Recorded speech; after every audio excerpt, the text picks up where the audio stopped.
finding something like the integral from 0 to 2 of the square root of 4 minus x squared dx. Again, at this point, although we're really working towards thinking of something different, when you see an expression like this, what you should be thinking is we're just trying to find the area under that curve between x equals 0 and x equals 2. In this example, you don't have a lot of options. We don't know how to anti-differentiate that function. In fact, in this class, we never learn how to anti-differentiate that function. That's okay. Some methods of integration we're not going to learn about in the 17th series. The idea here is not to use either of the fundamental theorem of calculus parts. The idea here is to graph this thing. So if I draw the picture of y equal to the square root of 4 minus x squared, you might recognize that as the upper half of a circle. If it's not so obvious, you can see it better by squaring both sides and then adding x squared to the left. X squared plus y squared equal to 4 is the equation of the entire circle of radius 2 centered at the 0. This equation here, y equal to the square root of 4 minus x squared, only gives you the top half because square roots only give you positive outputs. I should say non-negative outputs, right? Square root of a number is either going to be 0 or positive. It cannot be a negative result.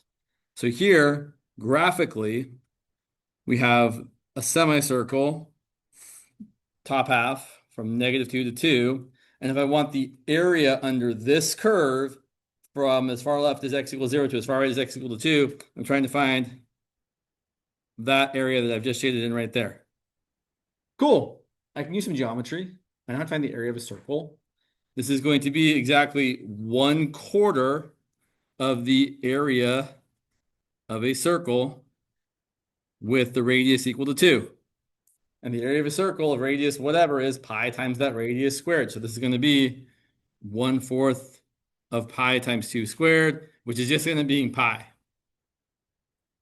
Yeah, this laminate is unfortunate. So that's the idea here, is that if you're given something like this, the expectation is not to do any sort of fundamental theorem of calculus anything. It's to recognize it's a circle, and you've got some part of a circle.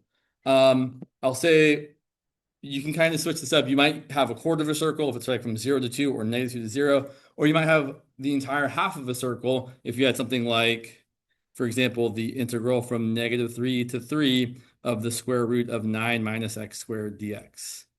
That's definitely the top half, the entire top half of a circle of radius 3. So that's going to have a value of 1/2 times pi times 3 squared. Half the area of that circle, which is just going to be 9 pi. That's a 9 over 2. There is one sort of variation on this question that's a little bit funky. Sometimes, in fact, I think one of the last questions on Burke's homework assignment, I do think this is worthwhile though, because I could see Dedell asking a question like this because it's a little bit interesting. You could get asked something like the integral from 0 to 3 of the square root of 36 minus x squared. And this one's a little dicey because you still have the top half of a circle, but what's the radius of the circle here? Right, but I'm not going from 0 to 6. Let's take a look. Ooh, if I can draw it appropriately here. So here's my circle, my top half of my circle of radius 6. And then we are saying we want the area under this curve from x equals 0 to x equals 3. So we're looking at this area here, which is not just some nice fraction of the circle. So here's where you have to use some trigonometry. So I'll say this kind of example specifically is for a circle of radius whatever, you're going from 0 to half of that whatever.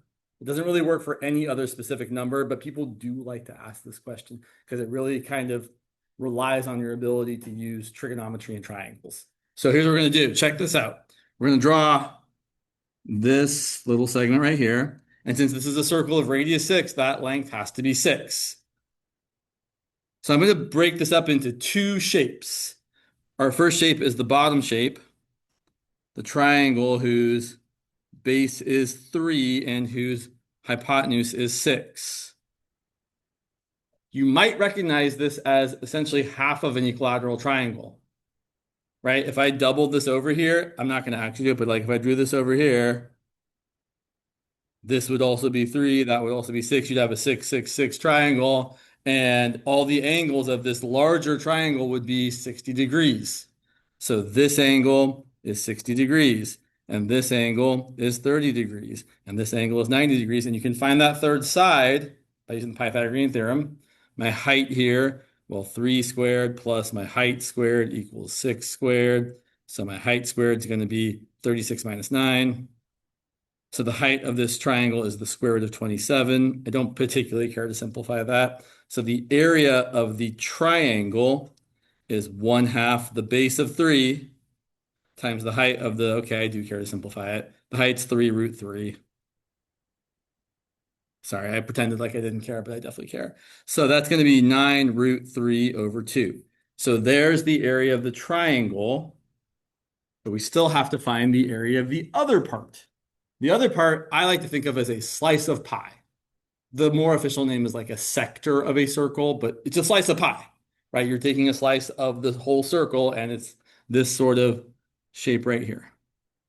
So the other piece, which I will draw like this, is not, it kind of has a triangular shape, but obviously it's not a triangle because you got this curvy part right here. That angle we can also find. If that's a 60-degree angle right there, the leftover part right here has got to be 30 degrees. Or in this case, it is going to actually be necessary to say that that angle in radians is pi divided by 6. So the area of our sector, okay, so this you might not remember. The area of a sector of a circle, right, some fraction of the circle is going to be 1/2 times, I remember what, 1/2 times the radius squared times the angle. Let me give you a quick check. For the whole circle, what's the angle in radians? 2 pi. So what's 1/2 times r squared times 2 pi? The twos cancel. You get pi r squared, the formula for the area of the entire circle. So it makes sense that if the angle is for the entire circle, you get the formula for the area of the entire circle. And if it's a lesser angle, you get a fraction of the circle's area. So in this case, we're going to get 1/2 times my radius squared times my angle, which is pi over 6. And this ends up being 36 divided by 12. That's 3 pi. So the kind of funky answer here is that this integral from 0 to 3 of the square root of 36 minus x squared is 9 root 3 over 2 plus 3 pi. An interesting question, I think. Kind of a corner case, but worth seeing. I definitely could see Dedell asking a question like this at some point, but maybe not. All right, let's see. Oh, the other thing I wanted to mention in the same sort of context is another type of area we find not by using integrals or antiderivatives. I should say antiderivatives. So let me show you one more example. I imagine all of you have probably encountered something like this, or certainly will. Say we have the integral from 1 to 9 of the absolute value of x minus 3. There is certainly a way to do this without drawing a picture, but we're not going to because drawing a picture is easier. And I would generally show you the way I think is the easiest to do something because that's the way I would typically approach myself. So here, I'm going to draw the graph of y equal to the absolute value of x minus 3. So I know that's like a V shape, and the bottom of the V is at 3. Or in other words, if you're graphing y equal to the absolute value of x minus 3, plugging in 3 for x gives you a 0 for y. And then it basically just kind of looks like this. And my graph really doesn't need to be that good to get the idea across here. So we're going from as far left as 1 to as far right as, let's say, 9's right here because I didn't draw it that far. So we're trying to find these two areas added together. Well, cool. I've got more triangles. I know how to find the area of a triangle. Yeah. Brighter. I think there's a way I can make it darker than here. I know. I know. I hate turning off lights, but you're right. It is better. You please remember. I like some of the lights on because it just feels like people, not that I care. If you need to sleep, by the way, it's okay to sleep in class. I'm not that offended, but it feels like people could go to sleep really easily, like, oh, the lights are off. But yes, please remind me because obviously it's easier to see what's going on here. So here I've got the area of the smaller triangle. The base is 2. Oh, I should say the area is going to be 1/2 times for the smaller triangle, a base of 2. And to find the height, we're just going to plug in 1. If you plug in 1, 1 minus 3 is -2. The opposite value is also 2.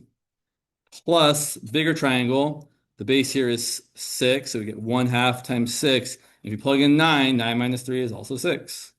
So here our area ends up being 2 plus 18, which is 20. And in general, if you're having to find the area under an absolute value, listen carefully here, the absolute value of a linear function, this is the easiest way to do it typically. If it's a nonlinear function, you can't really do this. There's still other work to do, but this is definitely good for linear. All right, let's see it.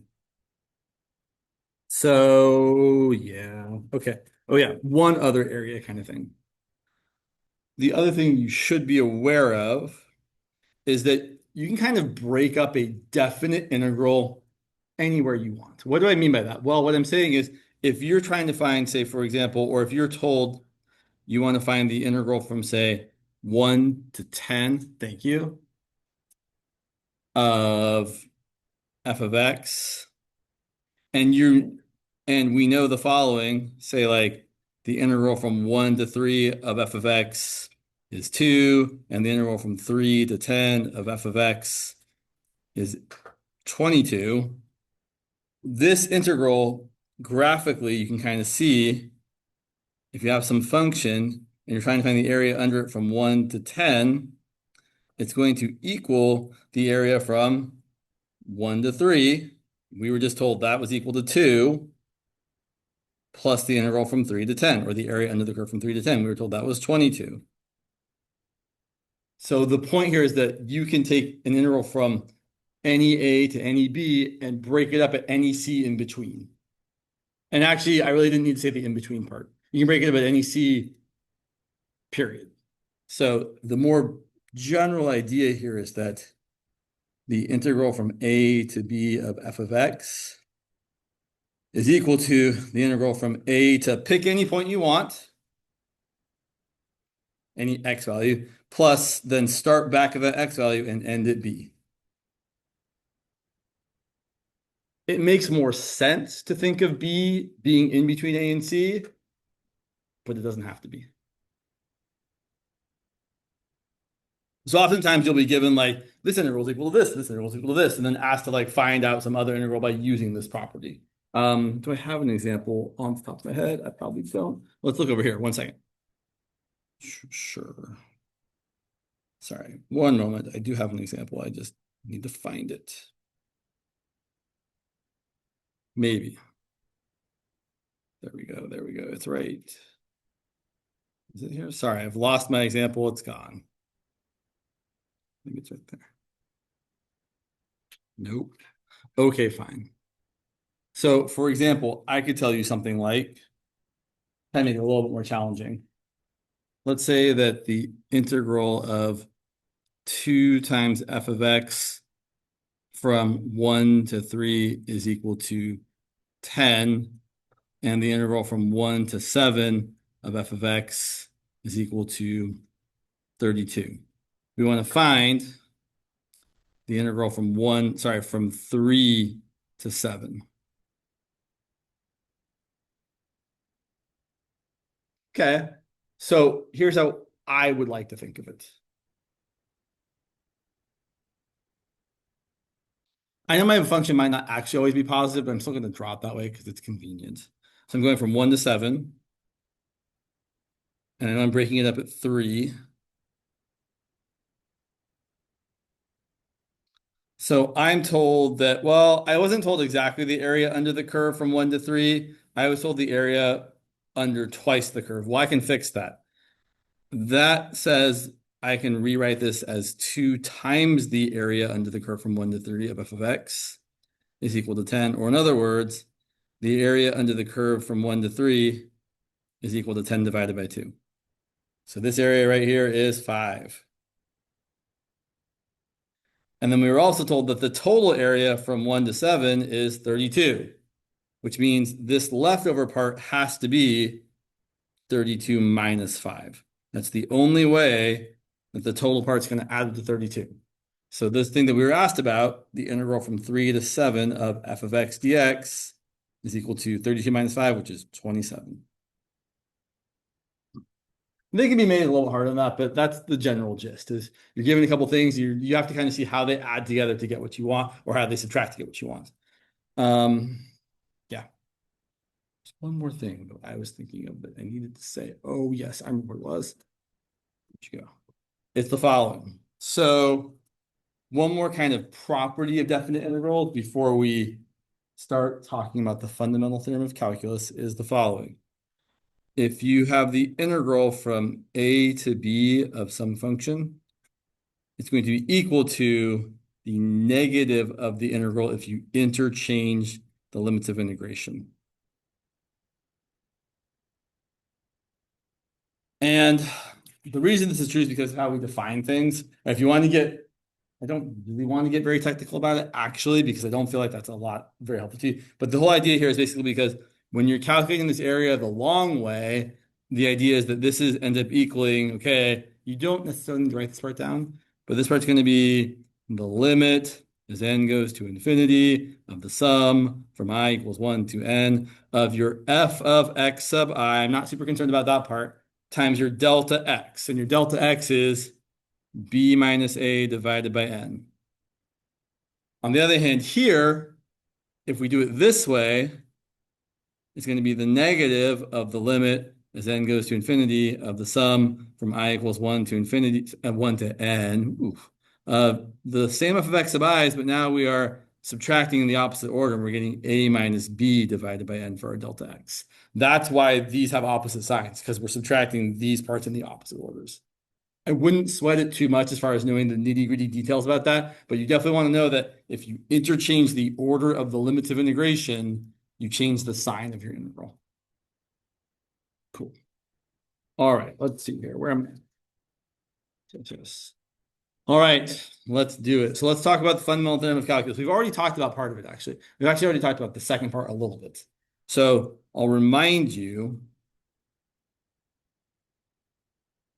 the FTC Part 2 says the following, that the integral from a to b of f of x dx is equal to, you can write it one of two ways. I prefer to write it this way first. The antiderivative of your function, little f, so we usually write capital F, evaluated between a and b, which means you first plug in the top limit b, you subtract, you plug in the bottom limit a. And I should write more words here, where, okay, there's two ways to write this next part. The more kind of mathy way is to say where the derivative of capital F is equal to little f. But what we're really saying is just capital F of x is an antiderivative of little f of x.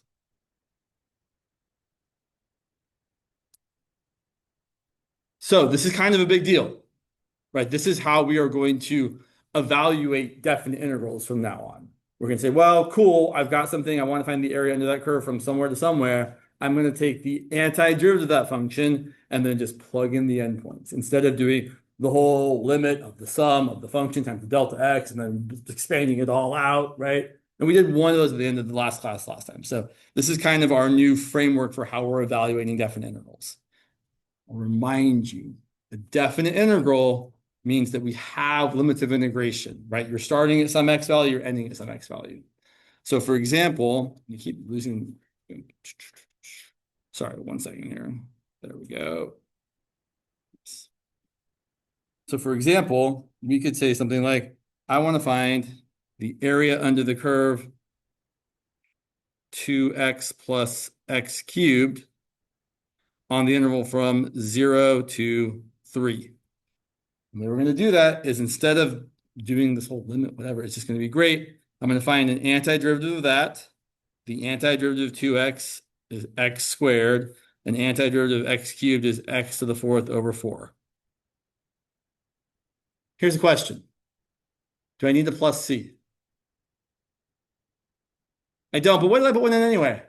Let's find out. Let's say I like the number 8. Let's say I said plus 8. That's an antiderivative, right? Totally valid. You don't need this in general, but I just want to point out that if you do the kind of not wrong thing, but not the rightest way to do it, it's not going to matter. Because first I'm going to plug in 3. I'm going to get 3 squared plus 3 to the fourth over 4 plus 8. Then I'm going to plug in 0. I'm going to get 0 squared plus 0 to the fourth over 4 plus 8. And then I'm going to subtract them.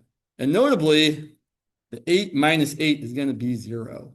So it doesn't matter what you put in. This could be 8, or this could be C, or it could be 0. No matter what you put in there, it's going to be the same thing there. And since you're subtracting them, those will always cancel. So usually with a definite integral, we don't write a plus C because it's going to cancel out anyway. But technically, it's not wrong to write. So if you accidentally write, so you could always err on the side of writing plus C and never be wrong. But most people don't. You usually don't write a plus C here. Simplifying this, we end up getting 9 plus 81 over 4 minus 0 minus 0. And then we often like to simplify this. I'd probably get a common denominator and say it's 36 over 4 plus 81 over 4, which is equal to 117 over 4.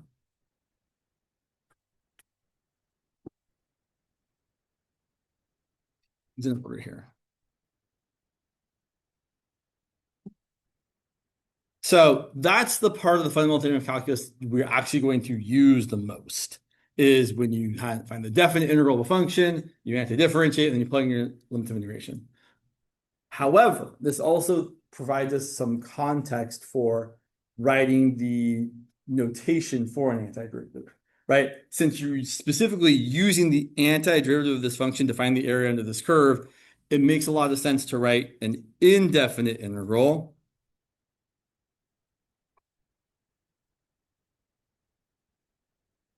is the way we write the antiderivative of a function.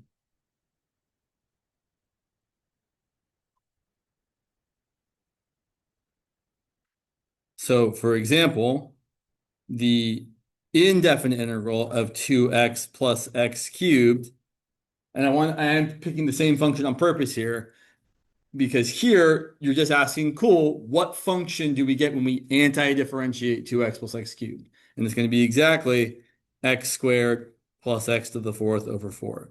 But now we do need the plus c, because there's literally an infinite collection of functions that have the same derivative. It could be x squared plus x to the fourth over 4 plus 1, or x squared plus x to the fourth over 4 plus 2, or pick any number you want to add on. All of these functions have the same derivative, 2x plus x cubed. So really important to emphasize here, indefinite integrals are functions.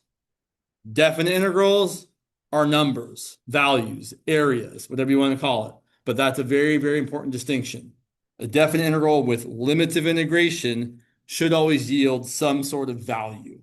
Whereas an indefinite integral, where you're just finding an antiderivative, is always going to be a function at the end of the day.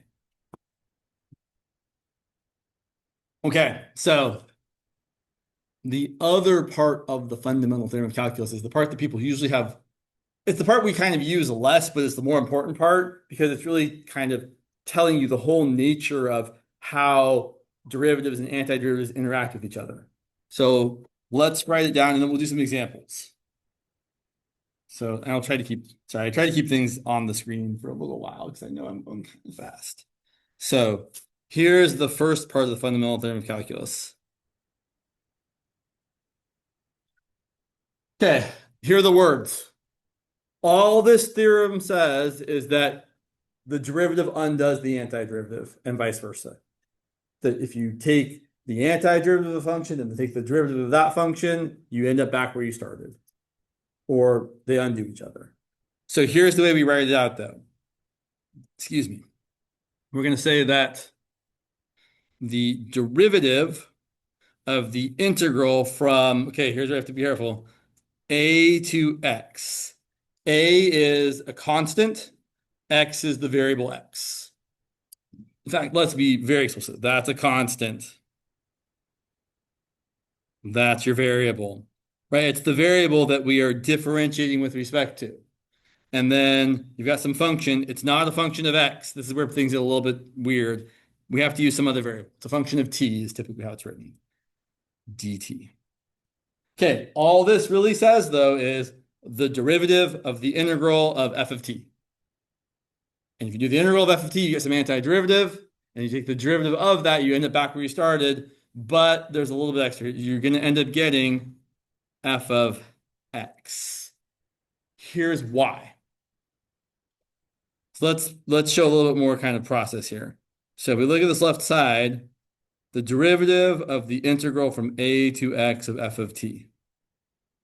That's going to be the derivative of, okay, if we anti-differentiate little f of t, we're going to pretend like we know what it is. It's just capital F of t. So we're going to say over here, oh yeah, note that the derivative of capital F is equal to little f.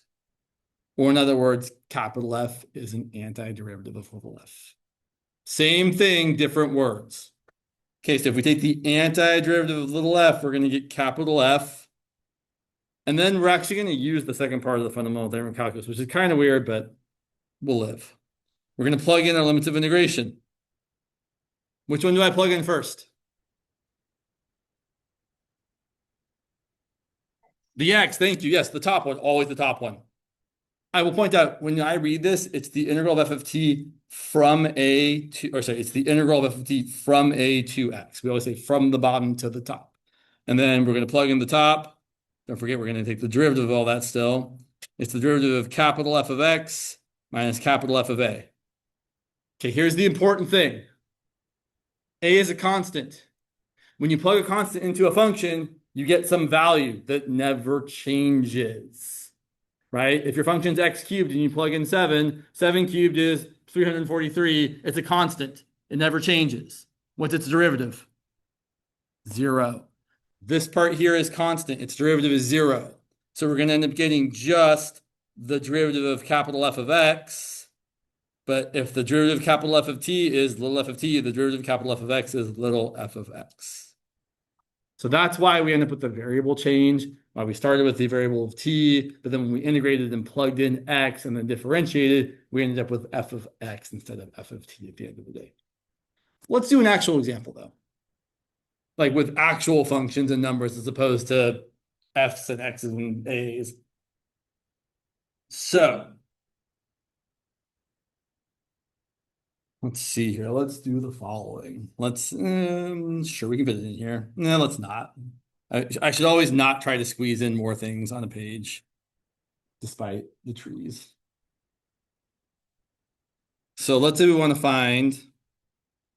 So there's kind of two ways of writing a question like this. I like to writing as little as possible. So I'm going to write it this way. We're going to find the derivative of the integral from, sure, 2 to 3 of x cubed. I blew it already. Don't write x there before. I'm going to write it again. There should be a t, not an x. Sorry, I'll try that again. Find the derivative of the integral from 2 to 3 of what? T cubed dt. Wow. Wow, my brain just really doesn't want to do it today. Let me try one more time. That shouldn't be a 3. Okay. Oof. I'll use those pages again. Don't worry. Find the derivative of the integral from 2 to where? X of what? T cubed dt. Okay, that's the usual way of asking a question like this. Finally. Goodness. Okay, so let's actually do it the long way. So long way meaning we're actually going to integrate this, plug in the limits of integration. So we're going to get the derivative of, let's see, if we're finding the integral from 2 to x of t cubed, we're going to anti-differentiate t cubed. We're going to get t to the 4th over 4, evaluated from 2 to x. Now we're going to plug in.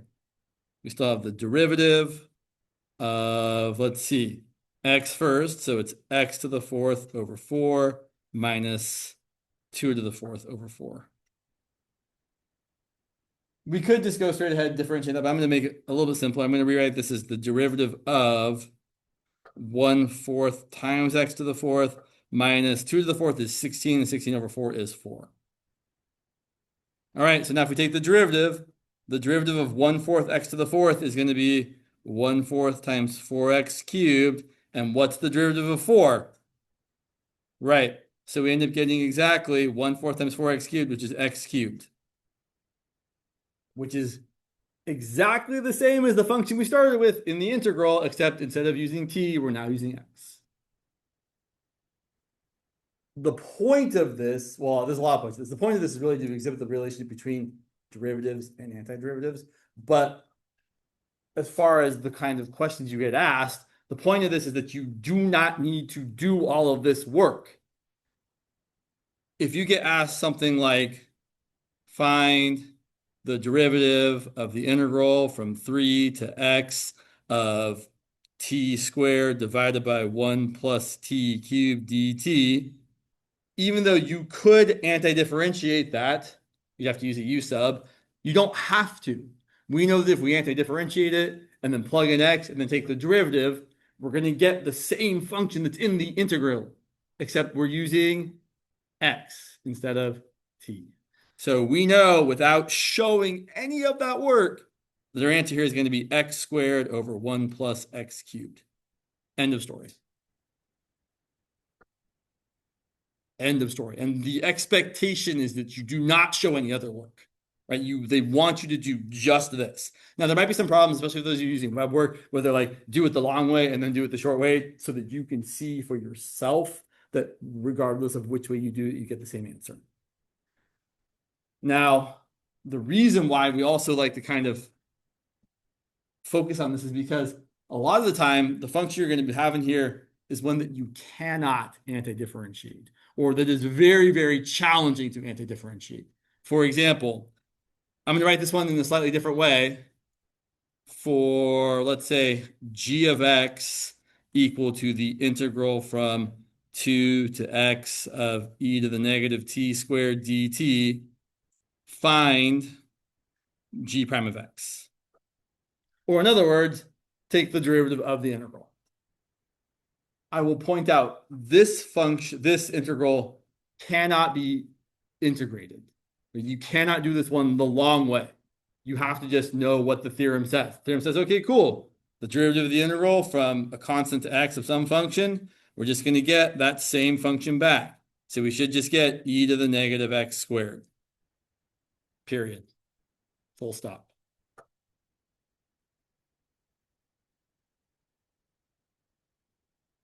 Okay, what time is it? A couple variations on this. Two things can change. One thing is you can change the order. So if I said, find the derivative of the integral from x to 3 of t squared plus t, not t to the t squared plus cosine of t dt. You don't have to do this next step. You could skip it, but the intermediate step here that kind of helps us get to where we want is say, hey, look, I know that if I change the order of integration, it changes the sign. So we're going to rewrite this as the derivative of negative of the integral from 3 to x of t squared plus cosine of t. But really, we just kind of end up saying, we know that if x is in the bottom instead of the top, you get the negative of what you would have gotten. So our answer here is going to be negative the derivative of all this, which is just going to be x squared plus cosine of x.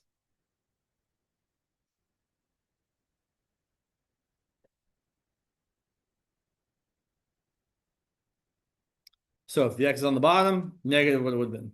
That's not the more challenging case. The more challenging case is when you have not just x, but a function of x in one of your limits of integration. So let's look at that example. We will kind of do this one along the way. So let's say we wanted to find, so given that h of x is equal to the integral from negative 3 to x to the fourth of cosine of t dt, find h prime of x. And we're also going to do this one kind of the long way. So let's do it the long way first. When I say the long way for this, it means we're going to do the antiderivative and then plug in the limits of integration and take the derivative of that. So just simplifying this, the integral from -3 to 4, sorry, to x to the fourth of cosine of t. So usual fundamental theorem of calculus part 2 idea, we're going to anti-differentiate the function and then plug in limits of integration. What's the antiderivative of cosine of t? Right, positive sign. But I remember cosine and sine is they're the opposite plus or minus of the derivative. I try not to say the sign there because it's like sine and sine. And sorry. So the derivative of cosine is negative sine. The antiderivative of cosine is positive sine. So it's going to be positive sine of t from -3 to x to the fourth. And then we're going to plug in and we're going to get sine of x to the fourth minus sine of -3. I don't know what sine of -3 is, but I know it's a constant. I know it's never changing. There's no variables there. It can't change. It doesn't depend on what x is. It's just sine of -3. So now that's our h of x, right? We took the integral and we anti-differentiated plugged in. Now we're going to find h prime of x. So my h prime of x, I have to take the derivative of sine of x to the fourth. This requires the chain rule, right? My argument of my function here is more complicated than just x. So when I differentiate sine of some stuff, it's going to be cosine of that stuff multiplied by the derivative of the inside stuff. So it's going to be cosine of x to the fourth times 4x cubed minus the derivative of this constant is 0. Or if you really, really wanted to, you could say it's cosine of -3 times the derivative of the inside, which is 0. But it's still 0 either way you slice it. So then we're left with just cosine of x to the fourth times 4x cubed. The short way, the fast way, the quick way of doing this is to essentially, it's the same idea as what we did before, where you're just replacing t with x, except now you're doing two things.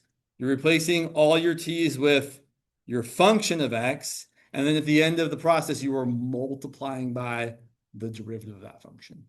So I know it's going to look like I'm writing the same thing, but the short way of doing this, which I guess I could call b, is to say that the derivative of the integral from -3 to x to the fourth of cosine of t dt is equal to, I'm just going to replace the t with the x to the fourth and then multiply by the derivative of x to the fourth.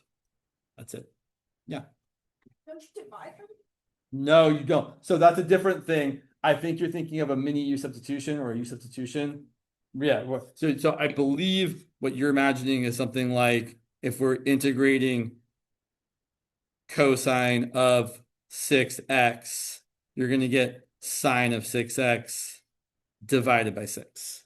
Yeah, that's a different thing, but not super unrelated, actually. So we can then do the same sort of thing with something like, let's find the derivative of the integral from 0 to the natural log of x of t squared e to the t dt. And we're not going to do it the long way. We're just going to say, cool, I'm going to plug in fact, let's write down these words. We're going to plug in natural log of x for each t and then multiply by what? The derivative of natural log of x, which is 1 over x. Okay, quick note, just because I've seen this mistake so many times. The derivative of the natural log of x is 1 over x. The antiderivative of the natural log of x is not 1 over x. We'll talk about what it is later, but it does require a process. So we can't say what it is yet, but just know that the antiderivative of the natural log of x is something completely different than its derivative, which is 1 over x. Okay, here our derivative of our integral from 0 to natural log of x of t squared e to the t dt is going to be, I'm plugging in the natural log of x for each of the t's. So it's the natural log of x squared times e to the natural log of x. And then what do we have to multiply by? Oh, I already said 1 over x. And technically here, I'd probably simplify this a little bit more because the e to the natural log of x does simplify as x. And I didn't really mean for this to simplify nicely, but this does simplify nicely as the natural log of x squared times x times 1 over x, which I guess just simplifies as the natural log of x squared. Make sure you write this correctly. I'm old and I don't like this other notation, but apparently it's totally fine to use this notation, natural log squared of x, kind of like how you write sine squared of x, means sine of x quantity squared. I will never write this, but it's technically correct. What you cannot write this as is natural log of x squared.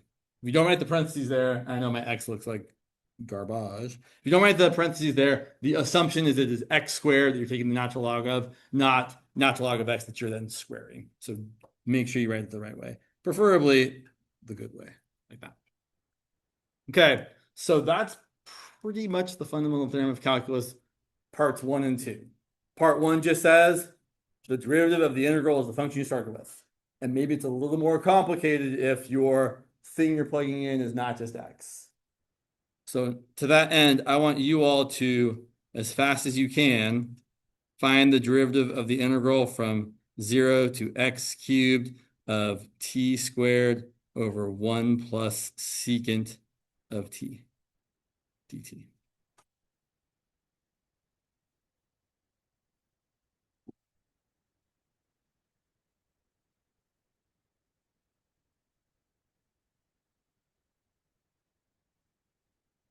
Question? Yeah. Yes, it is.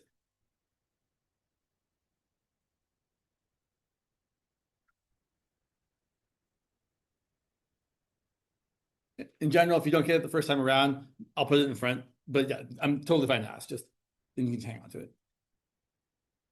All right, so we should be getting here. I'll also point out this function I made up, probably not something you can find the antiderivative. Like most of the things that people just make up are really kind of hard or impossible to antidifferentiate. This probably is impossible. That's not the point. The point is we don't need to. All right, I'm just going to plug in x cubed for every t. I'm going to get x cubed squared over 1 plus secant of x cubed multiplied by 3x squared.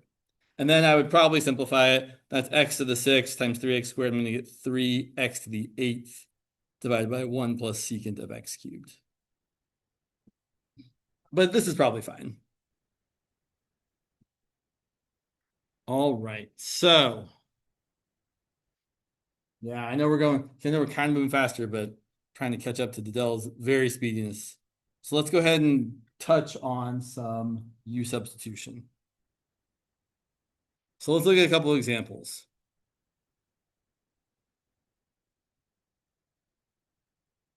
So here's what I would encourage you to think about with U substitution. With U substitution, you're trying to essentially reverse engineer the chain rule.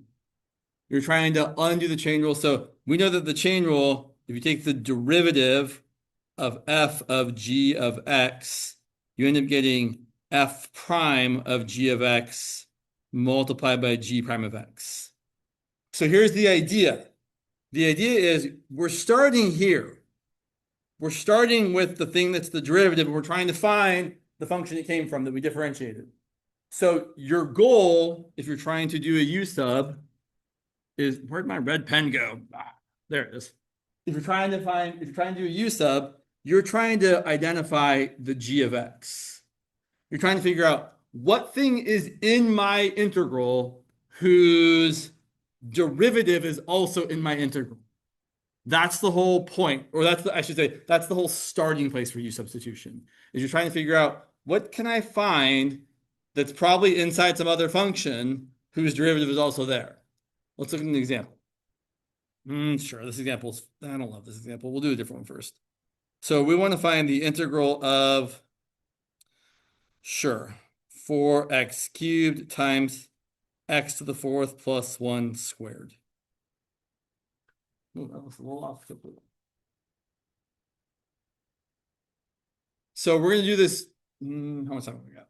Yeah, sure. 2 ways. So the first way we're going to do this is actually what you would normally do if you didn't know what to do. Just multiply something out. Right? If this is to a relatively small power, you can multiply that out. If we do, we're going to get the integral of 4x cubed times x to the fourth plus 1 squared is x to the fourth squared plus 2 times 1 times x to the fourth plus 1 squared. And then we distribute the 4x cubed through, and you get the integral of 4x to the 11th plus 8x to the 7th plus 4x cubed. And now that we just have multiples of powers of x, we can antidifferentiate each thing term by term and get 4x to the 12th over 12 plus x to the 8th plus x to the 4th, or 1/3 x to the 12th plus x to the 8th plus x to the 4th. Or we can look at what we've got and notice that the x to the fourth plus 1 is kind of stuck inside some other function. It is inside the function of being raised to the second power or being squared.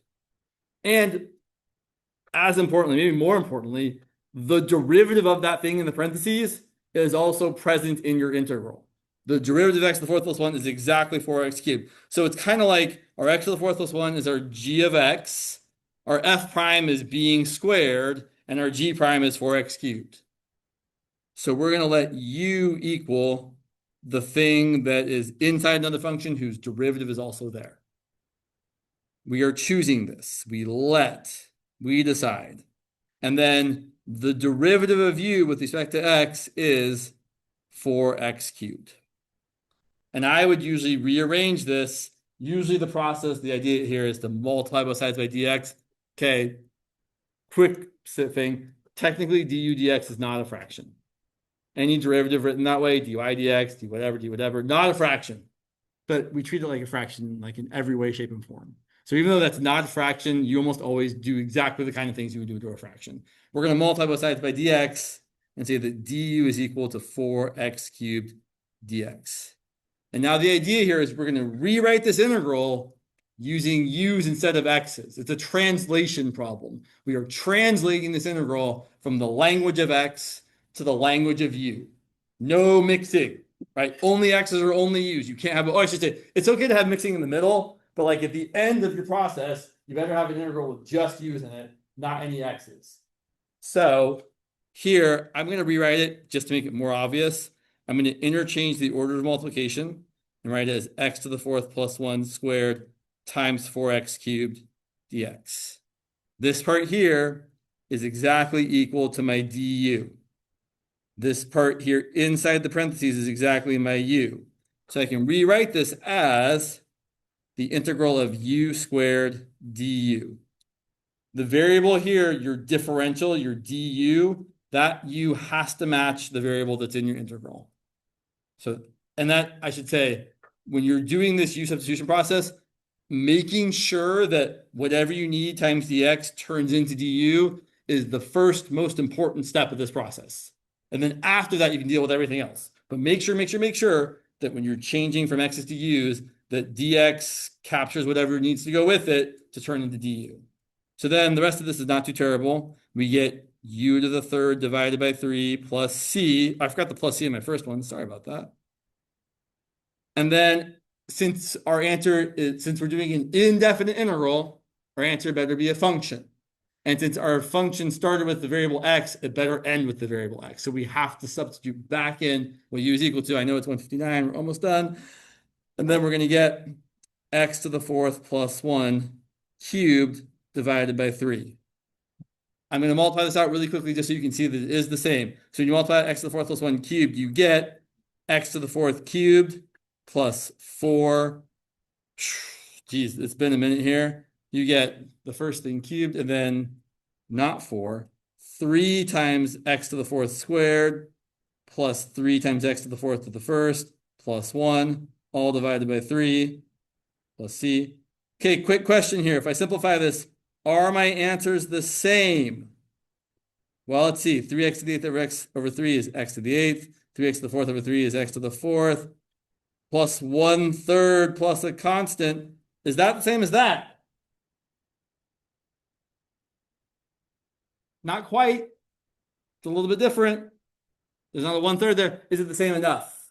Definitely. As long as your integrals don't differ by more than a constant, you're good to go, right? We talked about, right? So really the idea here is this C1 and this C2 are different by a third. So yes, they're the same. So the point here is that you can multiply this out the long way or not. U substitution, you're looking for a U whose derivative is also there. Last thing I'll say, this also would have worked just fine if we didn't have a 4 there. As long as your derivative is there or a multiple of your derivative is there, you're good to go with the U substitution. We will talk more about this on Wednesday.